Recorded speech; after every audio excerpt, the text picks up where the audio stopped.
In today's tour, we're going to learn what are glaciers and many unique landforms created by glaciers. After a long day's drive, when the scenery changed from prairie to snow-covered rugged mountains, we arrived at Glacier National Park, at the northwest corner of Montana. Since the day is long in the middle of summer at high altitude, we decided to have a quick sneak peek at the national park after dinner. Glacier National Park encompasses over 1 million acres, which is even larger than Rhode Island. Following the famous Going to the Sun Road to the west, we reached Jackson Glacier Overlook, from where we saw the largest glacier in the national park. Now you may think, it's very different from the towering, glimmering blue glaciers people often envision. And you're right. All the glaciers in the continental US are alpine glaciers, which are a different type of glaciers from the ice fields further north in Alaska. But as glaciers, they do share something in common. Let's listen to what the Ice Queen would say. Of course. Glaciers are rivers of ice. So Elsa teaches us glaciers are rivers of ice. Under its own tremendous amount of weight, glaciers' solid ice behaves like liquid. They also flow down from high ground. Also, under the enormous pressure, all the air bubbles are squeezed out of the ice. Since blue light is scattered the most from the H2O molecules, this gives the glaciers their distinctive glimmering blue color, which is the same as clear water. Unfortunately, the Going to the Sun Road is still closed beyond the Jackson Glacier Overlook due to the unusual huge amount of snowfall this year. There are so many breathtaking views of the glacial landforms along this amazing scenic road. These distinctive landforms gave the name to this beautiful national park. However, Glacier National Park doesn't have the most nor the largest glaciers in the US. Well, we have to cross it out from our bucket list another time. But this is travel. Just like life, we're gonna make the most of it. After the rainfall, you do get beautiful sunshines and a couple of nice surprises.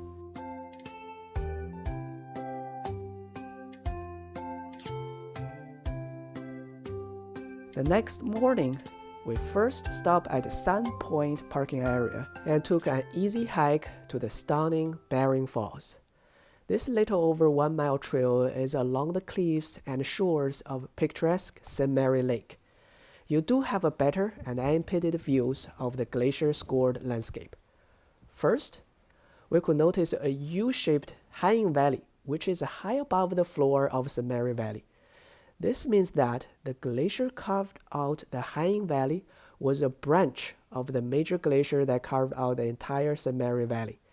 Now that branch glacier is almost completely gone, leaving a large pile of moraines after it retreats. Moreover, the striation marks left on the mountains indicate the direction the glacier was flowing. During the process of carving out the valley, glacial tails were dropped. These sediments are of every size, from tiny particles smaller than a grain of sand to large boulders, all jumbled together.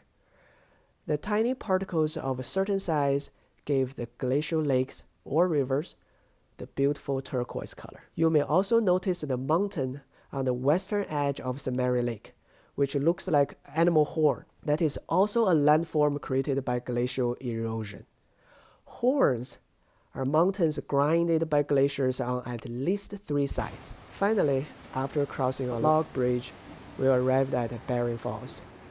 It is one of the 3 falls that are around St. Mary Lake. The water is still cold in the summer, but we were surprised by the number of wildflowers along this trail. It had more types of wildflowers than all the other places we've been to during our entire summer trip.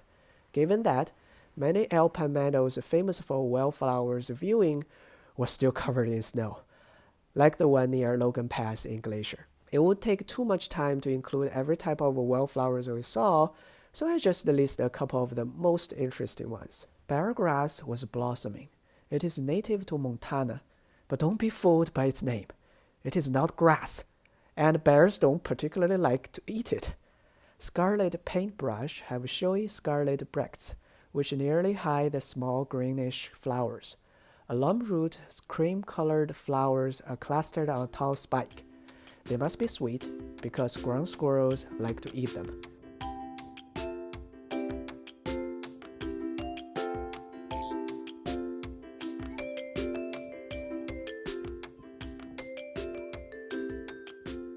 Since going to the side road was closed, we had to circle around to get to the western side of Glacier National Park. Around noon, we had a picnic on the shore of Two Medicine Lake. The water of this lake is more clear, but less green than that of St. Mary Lake. This valley is also surrounded by many stark, rocky peaks that are called horns.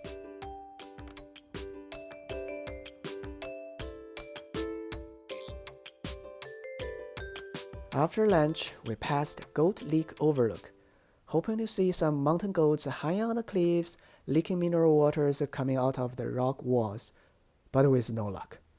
After we finally reached the western side of Glacier National Park, we went directly to Trail of the Cedars. This is a very popular family-friendly hike. Kids of all ages could find something they enjoy along the trail. The boardwalk looped through an ancient cedar hemlock forest with completely different vegetation from the eastern side of the park. The large mountain range traps the moist coastal air from the Pacific and increases the precipitation to the western part of Glacier National Park, which allows western hemlock and red cedar to flourish here. Even mosses could be found on some well-shaded rocks. They are hard to find in eastern half. Before exiting the park, we made a quick stop at Lake McDonald. It's the largest lake in Glacier National Park and with the most amenities, hence the most crowded. Compared with the St. Mary Lake, it lacks the tranquility and the signature turquoise color of alpine glacial lakes. This concludes our trip to Glacier National Park. Next, we're going to a place with even more glaciers. Thanks for watching and see you next time.